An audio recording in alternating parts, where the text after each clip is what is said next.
ഇന്നത്തെ ഉച്ചയുടെ റെസിപ്പീസൊക്കെ നോക്കാം. നമ്മളപ്പോൾ ആദ്യം ചക്കയും പരിപ്പും കൂടിയിട്ട് ഒരു പുളിങ്കറി പോലെ വെക്കുകയാണ്. ഇതിനായിട്ട് പരിപ്പ് കഴുകി വേവിക്കാൻ വെക്കാം. ഞാനിപ്പം ഫ്രോസൺ ചക്കയാണ് എടുക്കുന്നത്. ഇവിടെ ഇങ്ങനത്തെ കിട്ടുന്നതുകൊണ്ടാണ്. ഫ്രഷ് ഇടിച്ചൊക്കെ ഉണ്ടെങ്കിൽ അതെടുക്കാം. പിന്നെ സൈഡ് ഡിഷായിട്ട് ഒരു അവിയൽ ഉണ്ടാക്കേണ്ട. അവിയൽ എന്ന് പറയുമ്പം ജസ്റ്റ് കുമ്പളങ്ങയും ക്യാരറ്റും മുരിങ്ങക്കായും മാത്രമേ ഇടണുള്ളൂ. അപ്പോൾ അത് പച്ചമുളകും അതുപോലെ മഞ്ഞപ്പൊടിയും ഉപ്പും ഒക്കെ ചേർത്തിട്ടൊന്ന് വേവിക്കാൻ വെക്കുകയാണ്. പരിപ്പ് വെന്ത് കഴിയുമ്പോൾ നമ്മൾക്ക് ഈ ചക്ക അതിൽ ചേർക്കാം. ചെറുതായിട്ട് കഷ്ണങ്ങളാക്കി മുറിച്ച് അതിലോട്ട് മഞ്ഞപ്പൊടി, മല്ലിപ്പൊടി, മുളക് പൊടി, ഉപ്പ് എല്ലാം കൂടി ചേർത്തിട്ടൊന്ന് നന്നായിട്ട് തിളപ്പിക്കാൻ വെക്കുക. കുറച്ച് വെള്ളം കൂടെ ഒഴിക്കുന്നുണ്ട്. ചക്കയൊക്കെ ഒന്ന് വേവട്ടെ. അപ്പോഴത്തേക്ക് നമ്മുടെ അവയിലുള്ള കൂട്ട് അരച്ച് ചേർക്കാം. ഇതിൽ തേങ്ങ, കുഞ്ഞുള്ളി, അതുപോലെ വെളുത്തുള്ളി, ജീരകം, മഞ്ഞപ്പൊടി, പച്ചമുളക്, കറിവേപ്പില എല്ലാം കൂടി ഇട്ടിട്ടുണ്ട്. അവയിൽ പിന്നെ എല്ലാവർക്കും അറിയാലോ ഉണ്ടാക്കാനായിട്ട്.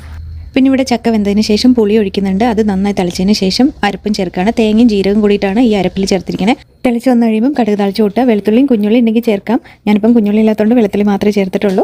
പിന്നെ അത് അവയിൽ ലാസ്റ്റായിട്ട് വെളിച്ചെണ്ണയും കറിവേപ്പിലയും പിന്നെ തൈരും കൂടെ ചേർത്ത് മിക്സ് ചെയ്ത് എടുത്ത് വെക്കുന്നുണ്ട്. നമ്മൾക്ക് പിന്നെ ഒന്ന് ഫ്രൈ ചെയ്യാനായിട്ട് മീൻ മസാല ഇട്ട് നേരത്തെ ഫ്രിഡ്ജിൽ വെച്ചിട്ടുണ്ടായിരുന്നതാണ്. അപ്പോൾ അത്രയേ ഉള്ളൂ നമ്മുടെ സിമ്പിൾ ഉച്ചയൂണ്.